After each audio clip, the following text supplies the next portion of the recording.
Saudara-saudariku yang terkasih, selamat jumpa untuk belajar Alkitab sambil merenung. Tema kita kali ini, anak manusia akan diserahkan. Ia diolok-olokkan, disesah, dan disalibkan, dan pada hari ketiga ia akan dibangkitkan. Ini tema yang sangat penting ya, menyangkut proses karya penebusan ya, bahwa orang seringkali hanya berhenti pada peristiwa kematian Yesus, tetapi lupa hari ketiga ia dibangkitkan. Ya, dari Injil Matius bab 20 ayat 17 sampai 28. Baik saudara-saudariku yang terkasih, jangan lupa untuk subscribe, bagikan kepada teman-teman, bagikan pengalaman Anda dalam memanggul salib kehidupan sehari-hari, tuliskan di kolom komentar. Bagikan channel ini di grup-grup yang saudara ikuti dan juga dalam keluarga saudara. Ketika Yesus akan pergi ke Yerusalem, ia memanggil ke-12 muridnya tersendiri dan berkata kepada mereka di tengah jalan, ya, pergi ke Yerusalem. Ya, ini untuk menggenapi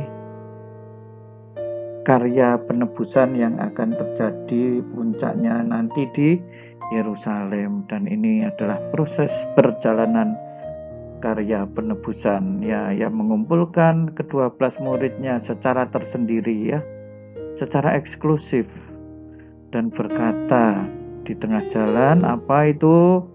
Kita pergi ke Yerusalem. Anak manusia akan diserahkan kepada imam-imam kepala dan ahli-ahli Taurat. Jadi bahwa dia akan pergi ke Yerusalem untuk menggenapi karya penebusan, dan bahwa anak manusia akan diserahkan kepada imam kepala itu sudah sejak awal diberitahukan kepada murid-muridnya. Ya, dan ini adalah pemberitahuan yang berulang kepada para murid supaya para murid itu tahu. Dan kalau peristiwa itu pada akhirnya berlangsung, murid-murid menjadi sadar bahwa apa yang terjadi itu semuanya sudah dikatakan oleh Yesus sebelumnya. Bahkan ia akan menjalani hukuman mati. Dan mereka akan menyerahkan dia kepada bangsa-bangsa yang tidak mengenal Allah. Nah, ini tentu saja yang dimaksudkan ya, nanti Yesus akan diserahkan kepada para tentara Romawi. Mereka adalah orang-orang yang tidak mengenal Allah, supaya ia diolok-olokkan, disesah, dan disalibkan. Ini yang sulit diterima oleh para muridnya, karena ini adalah pemberitahuan kepada para murid.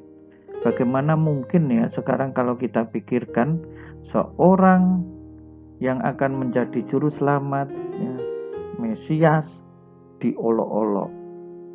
Mungkin sampai di situ masih bisa diterima, disesah dan disalibkan. Ini adalah hukuman yang paling keji pada masa itu, sehingga para murid pun menjadi gelisah dengan kata-kata Yesus.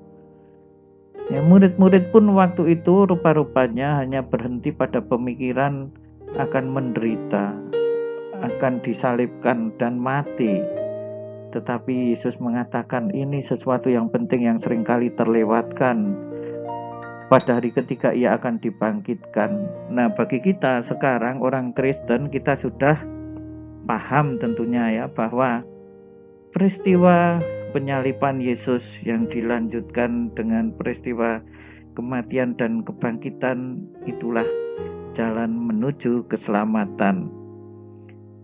Banyak orang sampai sekarang, khususnya yang tidak percaya akan Yesus Sang Juru Selamat, mereka akan selalu mengatakan, masa Sang Juru Selamat kok mati?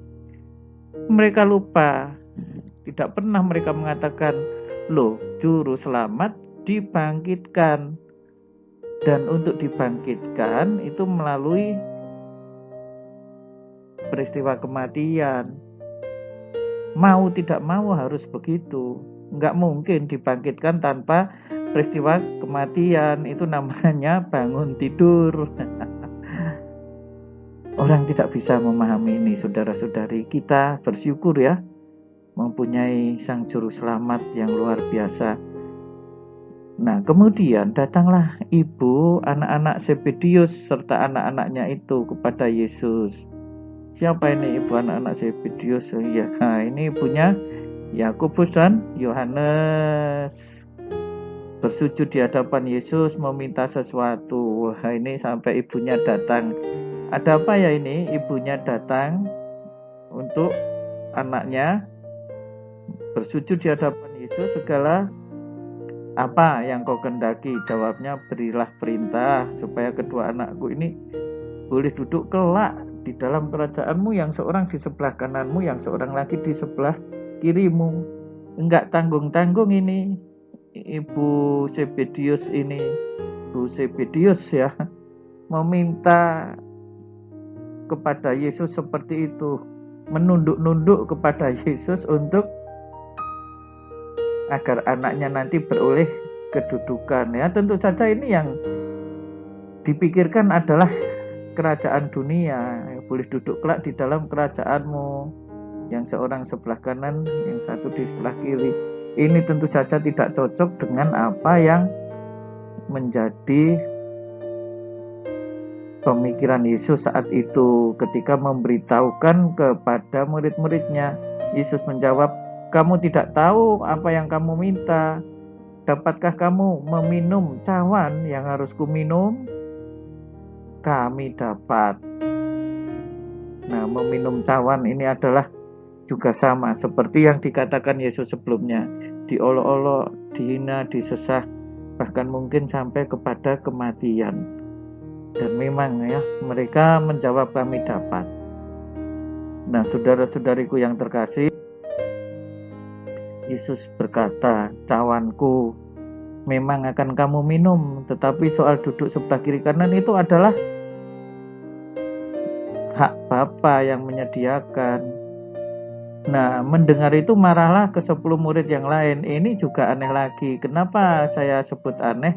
Ya karena berarti 10 murid yang lain pun mempunyai harapan yang sama, yaitu kedudukan seperti itu. Jadi pemikiran para murid ya, meskipun waktu itu sudah dikumpulkan oleh Yesus dan diberitahu mengenai maksud penebusan anak manusia itu, semuanya masih mempunyai cara berpikir yang sangat sederhana dan bersifat duniawi.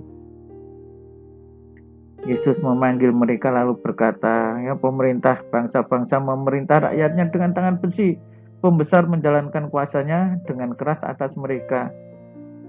Itulah yang terjadi pada pemerintah bangsa-bangsa ya, tetapi Yesus mengajari murid-muridnya sesuatu yang sangat berbeda. Apa itu? Tidaklah demikian di antara kamu. Kamu jangan begitu loh. Nah, semacam itu. Siapa ingin menjadi besar di antara kamu, hendaklah ia menjadi pelayanmu. Apa yang dikatakan ini sangat kontradiktif. Menjadi besar kok menjadi pelayan? Di mana-mana yang namanya pelayan itu akan dianggap rendah.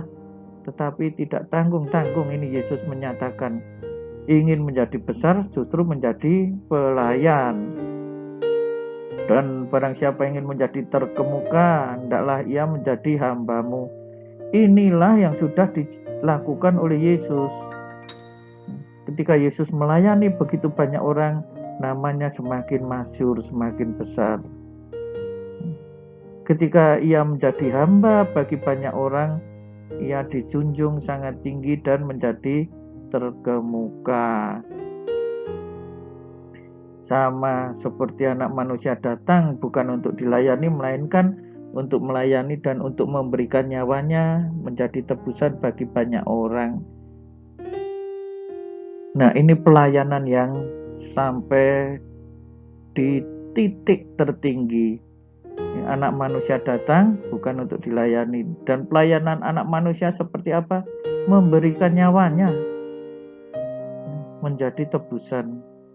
Nah, saudara-saudari yang terkasih, luar biasa ya karya Yesus di dunia itu ya, untuk penebusan ini sulit dimengerti oleh orang-orang yang tidak mau mengimani Kristus.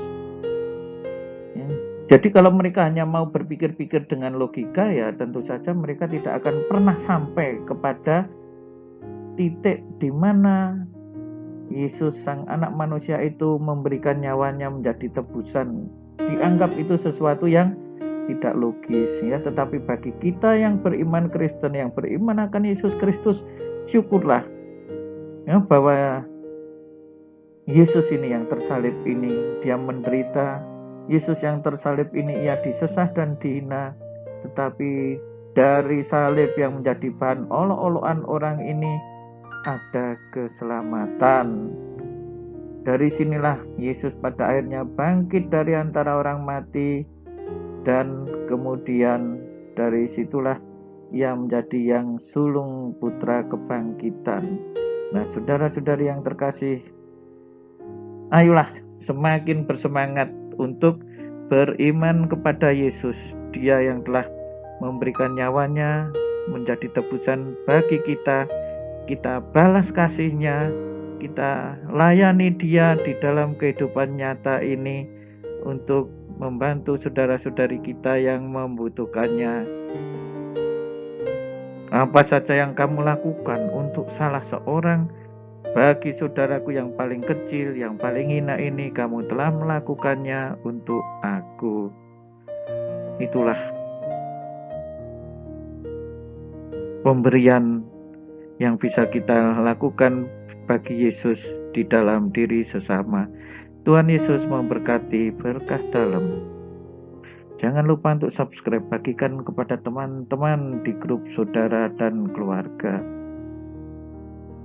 Saudara-saudari sekalian, pekerjaan saudara, keluarga saudara dinaungi, dibimbing, dan diberkati oleh Allah yang Maha Kuasa, Bapa dan Putera dan Roh Kudus. Amin.